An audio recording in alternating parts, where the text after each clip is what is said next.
En el polvo dorado de un pequeño y olvidado pueblo, anidado en los pliegues de la Sierra de Chihuahua, en México, vivía Miguel, un muchacho de 13 años. Sus ojos, oscuros y profundos, parecían cargar la sabiduría de generaciones, y su espíritu era tan resiliente como los cactus que salpicaban el árido paisaje. Nieto de un viejo ferrocarrilero, un trabajador ferroviario jubilado cuya piel era un mapa de arrugas e historias, Miguel creció escuchando los cuentos de las vías. Él no veía solo una línea de tren, veía las venas de su tierra, conociendo cada curva, cada sonido, cada secreto que la montaña y el hierro guardaban. Su vida era simple, tejida con los hilos de la tradición y del respeto por la tierra que lo había moldeado.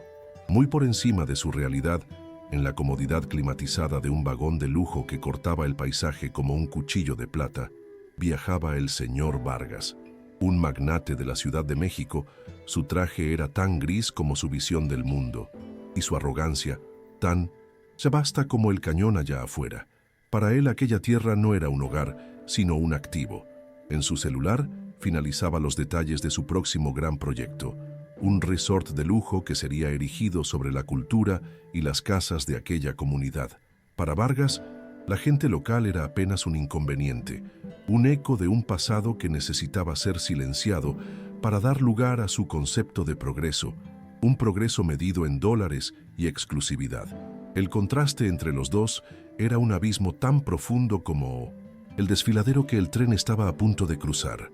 Miguel, al oír el silbato de la locomotora, sentía una conexión con su abuelo, con la historia de su nación, con el trabajo duro que unió al país. El tren era un gigante amigable, un contador de historias de acero. Para el señor Vargas, el mismo tren era solo un medio de transporte, un instrumento para alcanzar su objetivo predatorio. Miraba por la ventana y veía un terreno a ser explotado, un pueblo a ser desplazado. Donde Miguel veía alma y ancestralidad, Vargas veía solo una oportunidad de negocio, un lienzo en blanco para su ambición, ignorando las vidas y las historias ya pintadas en él. El escenario de esta historia era la propia majestad indomable de Chihuahua, una tierra de extremos, de una belleza salvaje y peligrosa, donde el sol castigaba y el viento susurraba leyendas antiguas. La línea de tren, una proeza de ingeniería, serpenteaba por montañas y desfiladeros, un testimonio de la terquedad humana. Y en el corazón de ese trayecto había un punto temido y respetado por todos los ferrocarrileros, una curva cerrada y traicionera, al borde de un precipicio, conocida localmente como el Espinazo del Diablo. Era un lugar donde la montaña ponía a prueba la habilidad y el coraje de los hombres, un tramo que no perdonaba errores y que en breve se convertiría en el escenario de una lucha desesperada por la supervivencia. Las lecciones más importantes de Miguel no vinieron de los libros, sino de la voz ronca de su abuelo. Sentados en el porche de su casa de adobe, el viejo ferrocarrilero compartía no solo memorias, sino conocimientos prácticos, casi olvidados. Le enseñó al nieto a escuchar el tren, a distinguir el sonido de ruedas seguras del gemido del metal bajo estrés, y le contó sobre técnicas de emergencia, trucos del oficio que no estaban en los manuales modernos, incluyendo un método arriesgado de usar la contrapresión del motor para forzar un frenado donde los frenos normales fallaban. Para él, abuelo, era una forma de mantener viva el alma del ferrocarril. Para Miguel era un evangelio que guardaba en su corazón, sin saber que aquella sabiduría ancestral sería, en breve, la única esperanza para cientos de vidas. Si crees que la sabiduría susurrada de un abuelo puede silenciar la furia de la naturaleza y que el coraje de un niño puede ser la última barrera contra el abismo, entonces continúa este viaje conmigo, pues la montaña, que por tanto tiempo había observado en silencio, decidió mostrar su fuerza. Un temblor sordo resonó por el cañón, seguido por el sonido de rocas partiéndose. Un deslizamiento de piedras y tierra se derrumbó sobre las vías, golpeando la delantera de la locomotora con una violencia brutal. El impacto fue un puñetazo de granito en el pecho de hierro del tren, doblando el metal, haciendo añicos las ventanas y lanzando al maquinista contra el panel con una fuerza terrible, dejándolo gravemente herido en medio de una maraña de controles rotos. La Consecuencia inmediata fue el caos mecánico. El sistema de frenos de aire, con sus conductos dañados por el impacto, comenzó a perder presión rápidamente, volviéndose inútil. El tren, libre de la fuerza que lo contenía e impulsado por la gravedad del terreno descendente, comenzó a acelerar de forma aterradora. Cada metro recorrido aumentaba su velocidad, transformando el convoy de lujo en un proyectil descontrolado. A bordo, el terror era una ola que crecía, pues el tren no corría solo hacia los desconocido. Corría directamente hacia la curva más temida de la región, el Espinazo del Diablo, la puerta de entrada a un abismo sin fin. En los vagones de lujo, el pánico estalló. Gritos resonaron por los pasillos, donde antes solo se oía música suave. El señor Vargas, derribado de su sillón de terciopelo, se levantó con el rostro rojo de ira y miedo. Su autoridad, tan absoluta en las salas de reuniones, era ahora una broma. «¡Hagan algo! ¡Detengan este tren!», ordenaba a los empleados, quienes, pálidos e impotentes, solo podían sujetarse para no caer. La fortuna de Vargas, capaz de mover montañas en el mundo de los negocios, no podía detener un solo vagón. Él era un rey, en un reino que se desmoronaba, su furia solo alimentando la histeria colectiva que se había instalado. A lo lejos, los atentos ojos de Miguel vieron la nube de polvo levantarse de la montaña. Escuchó el sonido anormal del tren, un lamento metálico que no pertenecía a su canción habitual. Vio la velocidad, una carrera suicida hacia la curva de la muerte. Su corazón de niño dio un salto, pero su mente, entrenada por su abuelo, trabajó rápido. Sabía lo que el deslizamiento significaba. Sabía del fallo en los frenos incluso antes que cualquiera a bordo. Y sabía, con una certeza terrible, que a esa velocidad el tren jamás lograría tomar la curva del Espinazo del Diablo. Ya no era un testigo. Era el único que entendía la sentencia de muerte que acababa de ser declarada. Las historias del abuelo inundaron su mente, no como cuentos, sino como un manual de supervivencia. Sin un segundo de vacilación, se dio la vuelta y corrió, no hacia el tren, sino hacia un atajo, un sendero de cabras casi invisible que cortaba la montaña, un camino que su abuelo le había mostrado años antes. «La montaña te da el problema, pero también te da la salida», decía el viejo. Las piernas de Miguel quemaban, sus pulmones ardían, mientras corría contra el tiempo, contra el tren, contra el propio destino. Cada paso en falso sería el fin, pero en su mente solo estaba la imagen del puente y el sonido de la voz de su abuelo. Su carrera desesperada lo llevó a un punto estratégico por encima de la vía del tren. Esperó, con el corazón martilleando contra sus costillas, y cuando la locomotora pasó rugiendo debajo de él, saltó. Aterrizó con un golpe sordo en el techo de un vagón de carga, el impacto casi arrojándolo al otro lado. Aferrándose a las grietas del metal, con el viento intentando arrancarlo, comenzó la difícil travesía hacia la cabina.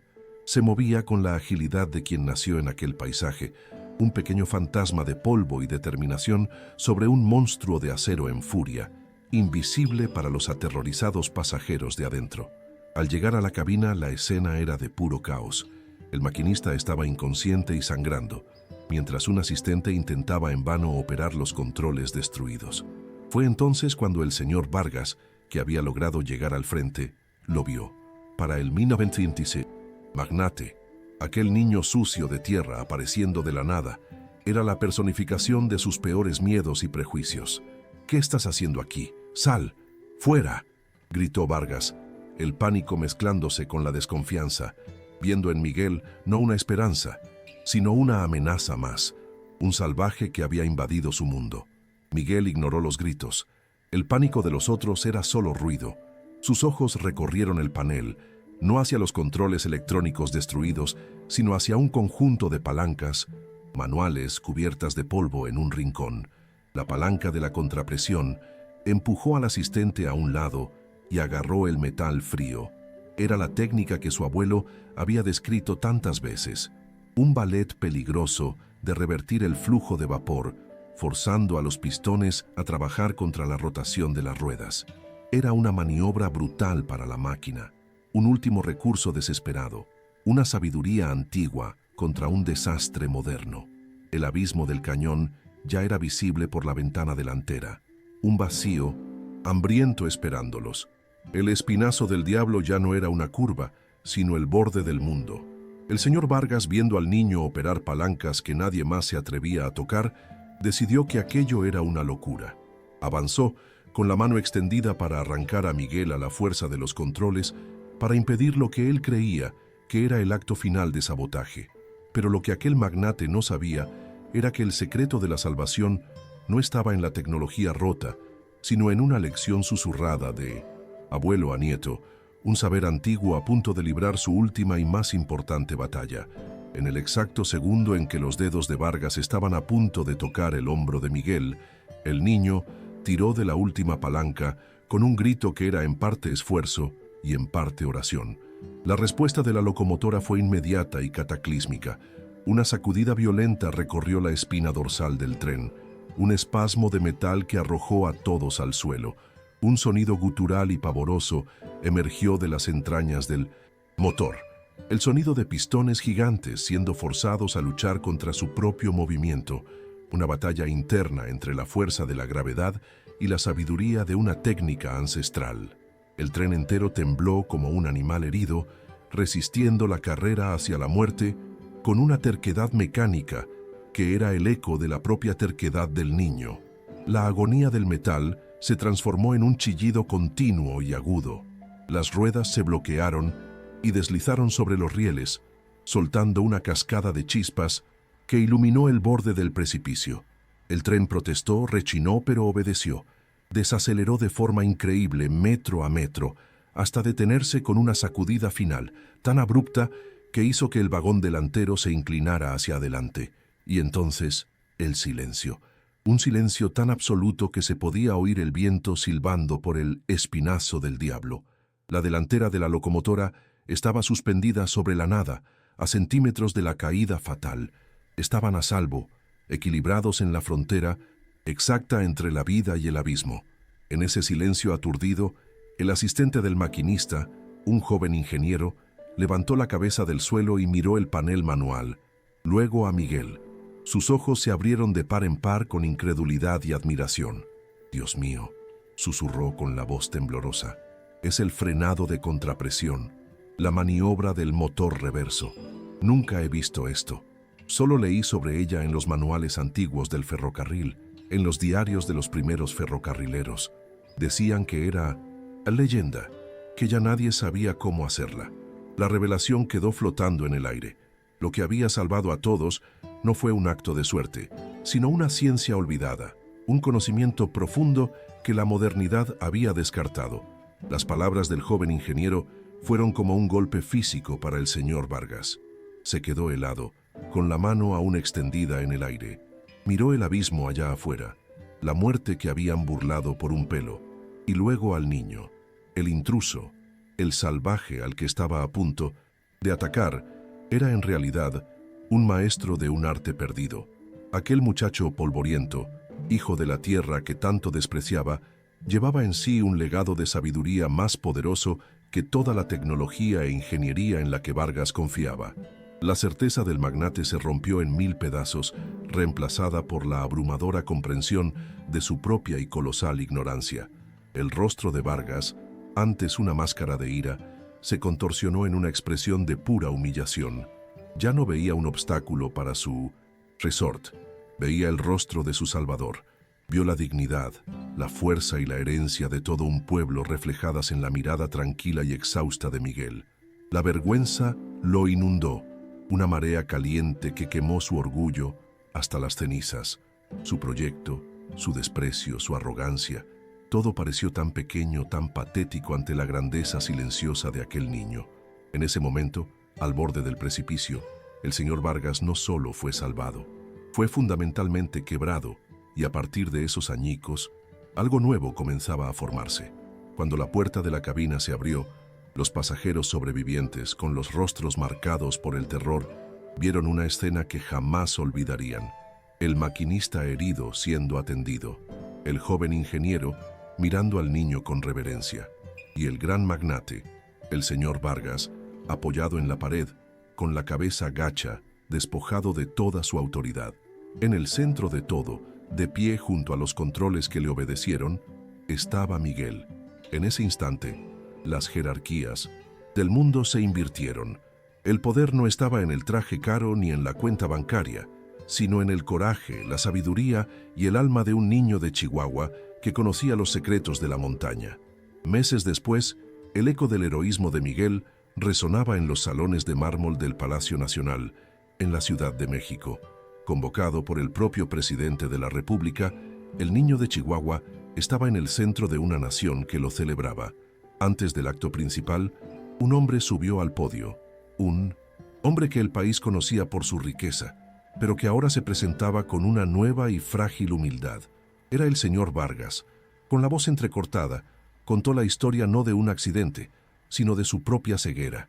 Elogió el coraje de Miguel, pero, más importante, honró la sabiduría de sus ancestros, reconociendo que el verdadero valor de aquella tierra no estaba en el suelo a ser vendido, sino en las lecciones pasadas de generación en generación. Y allí, delante de todos, canceló públicamente su proyecto del resort, llamándolo un error nacido de la arrogancia. Tras el discurso de Vargas, el presidente de México tomó la palabra. Anunció que, en lugar del resort, se iniciaría un nuevo proyecto, uno que honraría el espíritu de aquel pueblo. Con fondos del gobierno y una donación sustancial del propio señor Vargas, se construiría en el pueblo de Miguel una nueva escuela que llevaría el nombre de su abuelo, el viejo ferrocarrilero, para que el conocimiento ancestral continuara transmitiéndose. Junto a la escuela se erigiría una clínica médica moderna para servir a toda la comunidad. No era solo una recompensa, era un acto de justicia, un reconocimiento de que el progreso real no es lo que se construye sobre las ruinas de la cultura, sino lo que florece a partir de sus raíces. El presidente entonces llamó a Miguel a su lado. Bajo el aplauso estruendoso de toda la nación, condecoró al niño con la Medalla de Honor Belisario Domínguez, la más alta distinción que un ciudadano mexicano puede recibir. Al prender la medalla en el pecho de Miguel, el presidente declaró que aquel niño representaba la verdadera alma de México, resiliente, valiente y profundamente conectado a su historia.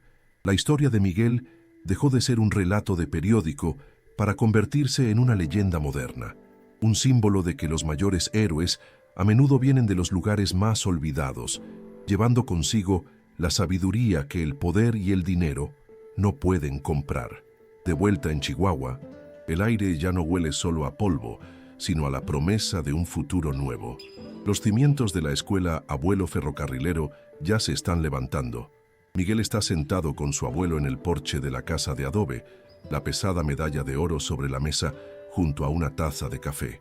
El viejo pone la mano en el hombro del nieto, un gesto de orgullo que vale más que cualquier condecoración. La herencia estaba a salvo. El ciclo de sabiduría y coraje continuaría.